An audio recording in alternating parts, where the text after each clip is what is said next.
అంతర్జాతీయ మహిళా దినోత్సవం. ఇవాళ మనమందరం ఎంతో సంతోషంగా అంతర్జాతీయ మహిళా దినోత్సవం జరుపుకుంటున్నాం. కానీ ఈ మహిళా దినోత్సవం ఎలా ప్రారంభమైంది, దీనికి సంబంధించిన చరిత్ర ఏమిటో కూడా మనమందరం తెలుసుకోవాలి కదా. దీనికై మనం 100 సంవత్సరాల క్రితం ఏం జరిగిందో తెలుసుకుందాం. 20వ శతాబ్దం ప్రారంభంలో ఉన్న ప్రపంచాన్ని ఊహించుకోండి. ఇరుకైన కర్మాగారాల్లో మహిళలు చాలా గంటలు శ్రమించి అతి తక్కువ జీతాల కోసం రాజకీయ రంగంలో స్వరం లేకుండా వేధింపుల నుండి లేదా దుర్భరమైన పని పరిస్థితుల నుండి రక్షణ లేకుండా గడిపే ప్రపంచం అది. న్యూయార్క్ నగరంలోని వస్త్ర కర్మాగారాల్లో చాలా మంది మహిళలు వలసదారులు, అతి పిన్న వయస్కులు. వారు ఇతర చోట్ల పేదరికం మరియు సంక్షోభం నుండి తప్పించుకున్నారు. కానీ అమెరికా యొక్క అభివృద్ధి చెందుతున్న పారిశ్రామిక ఆర్థిక వ్యవస్థలో వారి కోసం వేచి ఉన్న కొత్త రకమైన అణిచివేతకు బలయ్యారు. అయినప్పటికీ నిరాశకు లోనయ్యే బదులు వారు ఒకరికొకరు సావాసంలో బలాన్ని పొందారు. 1908 మరియు 1909 నాటికి దృఢమైన సమ్మెలు వస్త్ర మరియు అన్ని రంగాలలో వ్యాపించాయి. ఈ దృఢ నిశ్చయం కలిగిన కార్మికులు మానవత్వం యొక్క ప్రాథమిక ప్రమాణాలను డిమాండ్ చేయడంలో ఐక్యమయ్యారు. న్యాయమైన వేతనం, సురక్షితమైన కార్యాలయాలు మరియు కనీస గౌరవ మర్యాదల కోసం గళమెత్తారు. వారి నిరసనలు జాతీయ దృష్టిని ఆకర్షించాయి. సోషలిస్ట్ పార్టీ ఆఫ్ అమెరికా 1909లో మొదటి జాతీయ మహిళా దినోత్సవాన్ని ప్రకటించేలా చేసింది. ఇది ఒక శక్తివంతమైన ప్రకటన. మహిళలు కలిసి వచ్చినప్పుడు వారు యథాతథ స్థితి నుండి మార్పు చేయగలరని రుజువయ్యింది. కేవలం 1 సంవత్సరం తరువాత డెన్మార్క్లోని కోపెన్హాగ్లో ప్రపంచవ్యాప్తంగా ఎంతో దూరం ప్రయాణించి 17 దేశాల నుండి 100 మందికి పైగా ఉన్న మహిళలతో కూడిన అద్భుతమైన 2వ అంతర్జాతీయ శ్రామిక మహిళల సమావేశం జరిగింది. ఈ సమావేశంలో వాతావరణం హక్కుల నినాదాలతో నిండిపోయింది. హాజరైన వారిలో చాలా మంది అనుభవజ్ఞులైన కార్యకర్తలు, నిర్వాహకులు, స్త్రీవాదులు, సోషలిస్టులు. మహిళల సమస్యలు జాతీయ సరిహద్దులను దాటాయని బాగా తెలుసుకున్నారు. అత్యంత చైతన్యవంతమైన వాతావరణంలో జర్మన్ మార్క్సిస్ట్ స్త్రీవాది క్లారా జెట్కిన్ నిలబడి ఒక ధైర్యమైన ఆలోచనను ప్రతిపాదించారు. అది అంతర్జాతీయ శ్రామిక మహిళా దినోత్సవం. ప్రపంచవ్యాప్తంగా గుర్తించబడిన ఒకే రోజు. దీనిలో మహిళలు సమిష్టిగా మెరుగైన జీతం లేదా పని పరిస్థితులను మాత్రమే కాకుండా రాజకీయ హక్కులు మరియు సామాజిక సమానత్వాన్ని డిమాండ్ చేశారు. చాలా దేశాలు అప్పటికే మహిళలు ఓటు వేయకుండా నిషేధించిన యుగంలో ఆమె ప్రతిపాదన భవిష్యత్ దర్శినిగా ఉంది. ప్రతినిధులు దానిని వెంటనే హృదయపూర్వకంగా స్వీకరించారు. ఇది రాబోయే తరాలకు ఆయుధాలకు మించిన ఏకీకృత పిలుపుగా ఉపయోగపడుతుందని తెలుసుకున్నారు. ట్రయాంగిల్ దుస్తుల ఫ్యాక్టరీ అగ్ని ప్రమాదం. మార్చి 25, 1911న న్యూయార్క్ నగరంలోని ట్రయాంగిల్ షర్ట్వైజ్ ఫ్యాక్టరీలో జరిగిన వినాశకరమైన అగ్ని ప్రమాదం 146 మంది యువ వస్త్ర కార్మికుల ప్రాణాలను బలిగొంది. శనివారం మధ్యాహ్నం ట్రయాంగిల్ షర్ట్వైజ్ ఫ్యాక్టరీ ఉన్న ఆష్ భవనంపై అంతస్తులలో మంటలు చెలరేగాయి. ఇది మహిళల బ్లౌజులను ఉత్పత్తి చేసే స్వెట్ షాప్. అగ్నిమాపక సిబ్బంది నిచ్చెనలు పై అంతస్తులకు చేరుకోలేకపోయాయి మరియు మెట్లు, నిష్క్రమణల తలుపులు లాక్ చేయబడి ఉండటం వలన చాలా మంది కార్మికులు చిక్కుకుపోయారు. కొంతమంది కార్మికులు కిటికీల నుండి దూకి మరణించారు. మరికొందరు పొగ పీల్చడం లేదా మంటల కారణంగా మరణించారు. అగ్ని ప్రమాదం అనేక కర్మాగారాల్లో ప్రమాదకరమైన మరియు అమానవీయ పరిస్థితులను బహిర్గతం చేసింది. ఇది ప్రజల ఆగ్రహానికి మరియు మార్పు కోసం డిమాండ్లకు దారితీసింది.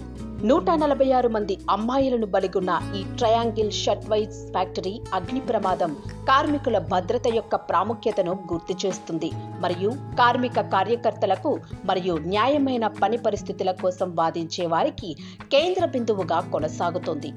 1911లో మార్చిలో క్లారా జెట్కిన్ దార్శనికత ప్రాణం పోసుకుంది.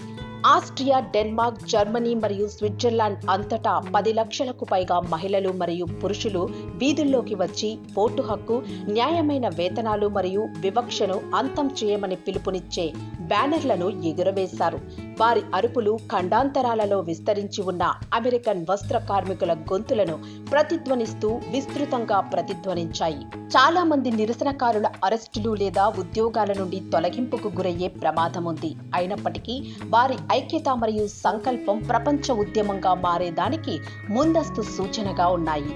లింగ ఆధారిత వివక్షకు వ్యతిరేకంగా నిబంధనలు, వ్యవస్థీకృత హక్కు మరియు చివరికి బహుళ దేశాలలో మహిళలకు ఓటు హక్కును మంజూరు చేయడం వంటి సంస్కరణలను కూడా వారు వేదికను ఏర్పాటు చేశారు.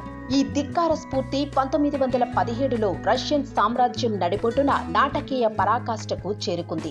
మార్చి 8 పాత జూలియన్ క్యాలెండర్లో ఫిబ్రవరి 23న ఆహార కొరత మరియు యుద్ధ అలసటతో అలసిపోయిన పెట్రోగ్రాడ్లోని మహిళా వస్త్ర కార్మికులు బ్రెడ్ అండ్ పీస్ బ్యానర్ కింద ర్యాలీ చేశారు. వారి తిరుగుబాటు ఫిబ్రవరి విప్లవాన్ని తాకింది. శతాబ్దాల నాటి జార్ నికోలస్ II పాలనను కూల్చివేసింది. నాయకులు విడాకులు, ప్రసూతి సెలవులు మరియు పునరుత్పత్తి స్వయం ప్రతిపత్తిపై దార్శనిక చట్టాన్ని సాధించడానికి ఈ విప్లవాత్మక ఊపుకు ఉపయోగించుకున్నారు. అంకిత భావంతో కూడిన మహిళా విభాగం ఈ హక్కులు కేవలం కాగితంపై ఉన్న పదాలుగా కాకుండా రోజువారీ జీవితంలో నిజమైన మెరుగుదలలుగా ఉండేలా అవిశ్రాంతంగా కృషి చేశారు. అలా చేయడం ద్వారా మహిళలను సాధికారపరచడం, మొత్తం సమాజాలను పునర్నిర్మించగలదని గుర్తించమని వారు మిగిలిన ప్రపంచాన్ని సవాలు చేశారు. దశాబ్దాలు గడిచే కొద్దీ అంతర్జాతీయ మహిళా దినోత్సవం దాని సోషలిస్టు మూలాల సహాయంతో వ్యాపించింది. 20వ శతాబ్దంలో మధ్య నాటికి తూర్పు ఐరోపాలోని అనేక ప్రాంతాలలో ఇది గర్వించదగిన సాంప్రదాయంగా మారింది. కవాతులు మరియు ప్రజా కార్యక్రమాలతో జరుపుకున్నారు. కానీ ఉద్యమం యొక్క ప్రభావం అక్కడితో ఆగలేదు. భారతదేశంలో కూడా మహిళలు చాలా కాలంగా జాతీయ స్వాతంత్ర్యం మరియు సామాజిక న్యాయం రెండింటినీ సమర్థించే పోరాటాలలో భాగంగా ఉన్నారు. 20వ శతాబ్దం ప్రారంభంలో భారతీయ మహిళలు వలస పాలనను అంతం చేయడానికి పురుషులతో కలిసి పోరాడారు. తరచుగా గొప్ప వ్యక్తిగత త్యాగాలను చేశారు. 1947లో స్వాతంత్ర్యం తరువాత మహిళా కార్యకర్తలు తాము కొత్తగా సాధించుకున్న స్వాతంత్ర్యంతో పాటు వారి హక్కులు మరియు ఆకాంక్షలను విస్మరించిందని నిర్ధారించుకోవడానికి దృఢంగా నిశ్చయించుకున్నారు. 1954లో భారతీయ చరిత్రలోని ఒక ప్రధాన అధ్యాయం జాతీయ భారత మహిళా సమాఖ్య NFIWగా ఏర్పడింది. విప్లవాత్మక ఉద్యమం నుండి తీసుకోబడిన NFIW వ్యవస్థాపక నాయకులు మరియు స్వతంత్ర పోరాటంలో ఇప్పటికే తనదైన ముద్ర వేసిన అరుణా అసఫ్ అలీ వంటి దృఢ నిశ్చయం కలిగిన ప్రముఖులు భారత మహిళా ఉద్యమాన్ని భారతీయ మహిళల జీవితాలను మార్చే వారసత్వంగా మారారు. రాజకీయ స్వాతంత్ర్యం కేవలం మొదటి అడుగు మాత్రమే అని గుర్తించిన NFIW గ్రామీణ మరియు పట్టణ, శ్రామిక తరగతి మరియు మధ్యతరగతి వంటి విభిన్న నేపథ్యాల నుండి వచ్చిన మహిళలను మెరుగైన కార్మిక రక్షణలు, ఆరోగ్య సంరక్షణ మరియు విద్య వంటి సాధారణ కారణాల చుట్టూ ఏకం చేయడంపై దృష్టి పెట్టింది. స్వాతంత్ర్య యుగంలో మహిళల మునుపటి తరంగాల ద్వారా సృష్టించబడిన ఊపును పెంచుకుంటూ సమాన వేతనాలు, మెరుగైన ప్రసూతి ప్రయోజనాలు మరియు ఆస్తి హక్కుల కోసం వారు ప్రచారం చేశారు. నిరసనలు, అవగాహన కార్యక్రమాల ద్వారా NFIW ఒక నిరంతర దృఢమైన స్వరంగా మారింది. విస్తృత జాతీయ ఎజెండాలో భారతీయ మహిళల సమస్యల ప్రాధాన్యత కోల్పోకుండా చూసుకుంది. ఈ ప్రయత్నాలు దేశవ్యాప్త చర్చలు మరియు చట్టాలకు దోహదపడ్డాయి. న్యాయమైన కార్మిక చట్టాల నుండి విద్య, రాజకీయ భాగస్వామ్యం వరకు విస్తృత ప్రాధాన్యతకై కృషి చేస్తున్నది. ప్రస్తుతం అనేక మహిళా సంఘాలు ఈ దిశగా కృషి చేస్తున్నాయి. 1975 నాటికి ఐక్యరాజ్య సమితి మార్చి 8ని ప్రపంచ సాంప్రదాయ హక్కుగా గుర్తించి అంతర్జాతీయ మహిళా దినోత్సవం యొక్క ప్రాముఖ్యతను కూడా గుర్తించింది. వివిధ ఖండాల్లో మహిళా సంస్థలు ఈ దినోత్సవాన్ని స్వీకరించడంతో దాని సందేశం మరింత విస్తరించింది. కార్మిక పరిస్థితులు మరియు ఓటింగ్ హక్కులకు మించి ఆరోగ్య సంరక్షణ, విద్య పునరుత్పత్తి, స్వేచ్ఛలకు సమాన ప్రాధాన్యత మరియు లింగ ఆధారిత హింసను అంతం చేయడంపై దృష్టి పెట్టడం. దేశాలు వేర్వేరు మార్గాలను ఎంచుకున్నాయి, కానీ అంతర్లీన సూత్రం అలాగే ఉంది. మహిళల హక్కులు ముందుకు సాగినప్పుడు మొత్తం సమాజాలు లాభపడతాయి. 1975 నుండి ఐక్యరాజ్య సమితి పిలుపు మేరకు ప్రపంచవ్యాప్తంగా అంతర్జాతీయ మహిళా దినోత్సవం మరింత ప్రాచుర్యం పొందింది. 1977 తీర్మానం ఐక్యరాజ్య సమితి మార్చి 8న అంతర్జాతీయ మహిళా దినోత్సవాన్ని 2012లో గ్రామీణ మహిళలను సాధికారపరచండి, ఆకలి మరియు పేదరికాన్ని అంతం చేయండి, మరియు 2015లో మహిళలను సాధికారపరచడం, మానవత్వాన్ని అధికారపరచడం, దానిని ఊహించుకోండి వంటి ప్రత్యేక ఇతివృత్తాల చుట్టూ కేంద్రీకృతమైన కార్యక్రమాలు మరియు కార్యకలాపాలతో గుర్తించింది. సురక్షితమైన పని ప్రదేశాల నుండి ఓటింగ్ హక్కులు మరియు వివక్షత వ్యతిరేక చట్టాల వరకు ఈ అద్భుతమైన లాభాలన్నీ అధికారంలో ఉన్నవారి నుండి బహుమతులుగా రాలేదు. అవి కష్టపడి సాధించిన విజయాలు, చెమట, ధైర్యం మరియు కొన్నిసార్లు నిరసనకారుల జీవితాల త్యాగాల ద్వారా సాధించబడ్డాయి. ప్రతి హక్కు దాని మూలాన్ని ప్రస్తుత స్థితిని సవాలు చేసిన ఉద్యమాల ద్వారానే కలిగింది. ఈ పోరాటాలకు మరియు వాటిని నిర్భయంగా నడిపించిన వ్యక్తులకు నివాళిగా మనం ప్రతి సంవత్సరం అంతర్జాతీయ మహిళా దినోత్సవాన్ని జరుపుకుంటాం. మొదట వస్త్ర కార్మికుల సమ్మెలు జరిగి 1 శతాబ్దం గడిచిన bread and roses, bread and peace అనే పిలుపు ఇప్పటికీ ప్రతిధ్వనిస్తుంది. మొదటి, రెండవ ప్రపంచ యుద్ధాల నేపథ్యంలో మాకు యుద్ధాలు వద్దు, శాంతి కావాలని కోరుకున్నారు. ఈ ఉద్యమానికి నాంది పలికిన కష్టాలను మనం మరిచిపోతే హక్కులు క్షీణిస్తాయి.